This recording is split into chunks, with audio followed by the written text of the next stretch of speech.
Welcome back to my YouTube channel guys. जैसा कि आप लोगों को पता है कि सोशल मीडिया पे और हमारे एनवायरनमेंट में एक न्यूज़ बहुत जल्दी से वायरल हो रही है जो कि हमारे स्ट्रीट डॉग से रिलेटेड है। बेसिकली ये है क्या कि हमारे स्ट्रीट डॉग्स को परमानेंटली रिमूव कर दिया जाएगा और गवर्नमेंट की तरफ से उनको एक शेल्टर प्रोवाइड किया जाएगा। और इससे रिलेटेड मैंने कई सारी न्यूज़ भी सोशल मीडिया पे देखी हैं एंड कमेंट्स पढ़े और न्यूज़ भी रील्स भी कई सारी चीज़ें मैंने देखी हैं कि लोग इंडिया गेट पे प्रोटेस्ट कर रहे हैं, हनुमान मंदिर पे बैठ के प्रोटेस्ट कर रहे हैं और जो राजीव चौक है, जो सीपी का सेंट्रल पार्क है, वहाँ पे कई सारे न्यूज़ वाले, कई सारी पब्लिक इकट्ठा होके न्यूज़ वो कलेक्ट कर रही है, वहाँ पे प्रोटेस्ट चल रहा है। मतलब ऑल ओवर की भसड़ मची हुई है कि क्यों इन्हें हटाया जा रहा है, राइट? और प्रोटेस्ट करे भी क्यों ना? उन्हें हमारी पब्लिक को हमारे यूथ को नहीं पता भाई कि आगे चल के इन डॉग्स का क्या किया जाएगा, इनका क्या होगा या क्या नहीं होगा। कई सारे सरकार ने कई सारे रूल्स पास करे हैं, कई सारे ऑर्डर्स पास करे हैं, लेकिन कौन फॉलो करता है? कौन देखता है उन चीजों को? कोई नहीं देखता। घूसखोरी करप्शन इतनी ज्यादा बढ़ चुकी है, इतनी ज्यादा बढ़ चुकी है कि क्या ये बताऊं। मतलब पैसा दिया और छूट गए बस। ठीक है, यही चल रहा है। क्या आप में से ने किसी रेयर बंदे ने अगर सुनी होगी तो हो सकता है, बट रेयरली छोड़कर जो बाकी यूथ है उसमें से किसी ने ये सुना हो कि सरकार ने इस गांव में या इस जगह पे ये फैसिलिटी दी है ताकि गरीबों को दिक्कत ना हो। एक ही फैसिलिटी है, वो राशन की। तो भाई सरकार पहले भी कुछ नहीं कर पाई थी, ठीक है। और कई सारे लोगों ने ये भी बोला कि भाई सरकार पहले कुछ नहीं कर पाई तो अब क्या ही कर लेगी, सीधी सादी बात है, ठीक है। ये सब फालतू की चीजें हैं, रिलैक्स करो ये वो। भाई मेरे तो सरकार से कोई मैटर ही। ये वीडियो जो मैं बना रहा हूँ ये मेनली उनके लिए ही बना रहा हूँ कि यार जब तुम इन सब चीजों में, इन तरह की चीजों में तुम आवाज उठा सकते हो तो तुम उस जगह उस चीज के लिए आवाज क्यों नहीं उठाते हो जो चीज गलत है, हमारे लिए ही नहीं बल्कि हमारे यूथ के लिए भी। तब कहाँ चली जाती है आपकी ह्यूमैनिटी, आपकी पब्लिक, आपकी इनोसेंस? कहाँ चली जाती है आपकी फीलिंग्स? बताइए। कोई जवाब नहीं दे पाएगा इस चीज का। इंडिया में इंडिया में इतने ज्यादा रेप केसेस इंक्रीज हो रहे हैं कि बस क्या ही बताया जाए, ठीक है। लेकिन कौन कौन देखता है ये सब चीजें? बस आपस में बात कर लेते हैं, बातचीत कर लेते हैं कि हाँ इस जगह पे ये हुआ, इस जगह पे ये हुआ, ये बढ़ रहा है, वो बढ़ रहा है। यार सिर्फ बात करने से अगर चीजों में हल हो जाती तो फिर बात ही क्या थी, है ना। बाकी आ, एक केस बताता हूँ मैं आपको। अभी ये 8 अगस्त का केस है। दिल्ली नरेला का केस है, ठीक है। वहां पे 9 साल की दो छोटी छोटी बच्चियों का एक प्राइवेट स्विमिंग पूल में रेप करा जाता है। इसके लिए कोई प्रोटेस्ट नहीं कर रहा होगा। हालांकि जो थे रेपिस्ट थे उनको अरेस्ट कर लिया गया एंड सेक्शन वगैरह लगा के, और उन पे कार्यवाही चल भी रही है। लेकिन जो आवाज उठानी है वो उनके लिए नहीं उठानी है।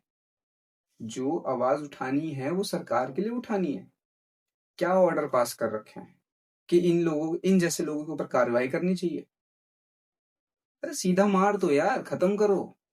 उस माँ पे क्या गुजर रही होगी, उस बाप पे क्या गुजर रही होगी, क्या ये किसी ने सोचा? क्या ये सरकार ने सोचा? श्रद्धा का केस 1 साल भी नहीं हुआ शायद उसको, या फिर कहें कि अभी 1 साल हुआ है। अगस्त 2024 का case. I don't know case कहाँ तक पहुंचा, कहाँ तक नहीं पहुंचा। फिर उसी महीने एक और मेडिकल कॉलेज का भी केस सामने आया था, याद है? कितने लोगों को याद होगा ये चीज? मुश्किल ही कुछ लोगों को शायद। कुछ टाइम का प्रोटेस्ट और बस। यही होता आया है हमारे यूथ में। लोग एक दूसरे के लिए खड़ा होना जानते ही नहीं हैं। यही हमारी सबसे बड़ी नाकामी है कि हम एक दूसरे के प्रति खड़े ही नहीं हो पाते।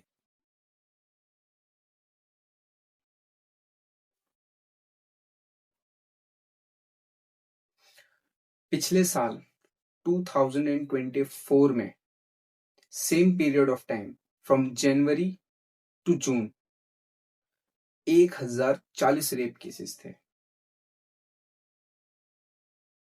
और इस साल from January to June 932 rape cases है।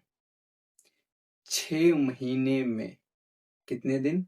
180 दिन में 932 रेप केसेस, मतलब एक दिन में 6 से 7 लड़कियों का रेप।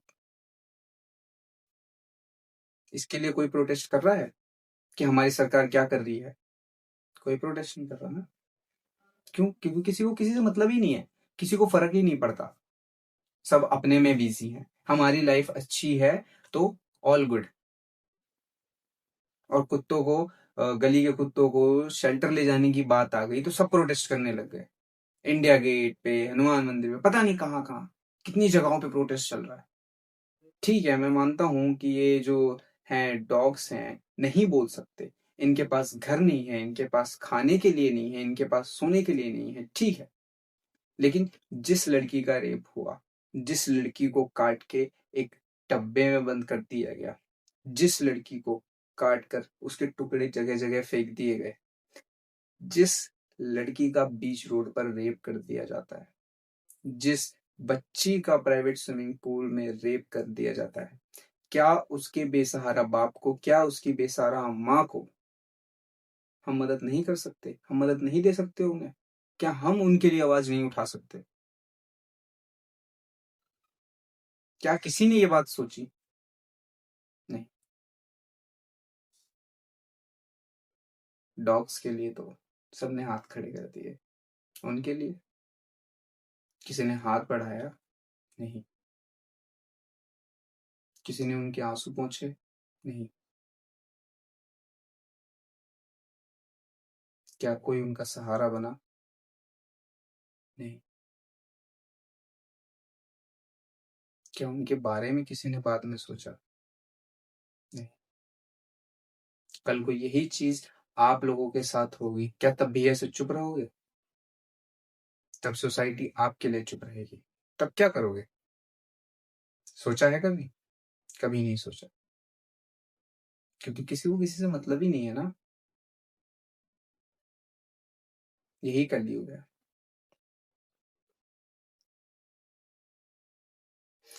खैर, मेरी किसी से कोई कंट्रोवर्सी नहीं है, किसी धर्म से, किसी रिलीजन से, किसी कास्ट से, पॉलिटिक्स के लोगों से, सरकार से, या सोसाइटी के लोगों से, एनवायरनमेंट से, किसी से मेरी कोई कंट्रोवर्सी, किसी तरीके का विवाद, किसी तरीके का झगड़ा नहीं है।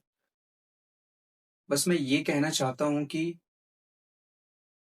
क्या हम एकजुट होकर आवाज नहीं उठा सकते हर उस गलत चीज के लिए जो हमारे एनवायरनमेंट में हो रही है?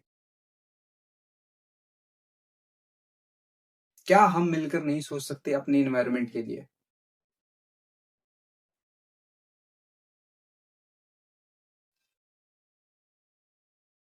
खैर, वीडियो अच्छी लगी हो तो शेयर जरूर करना,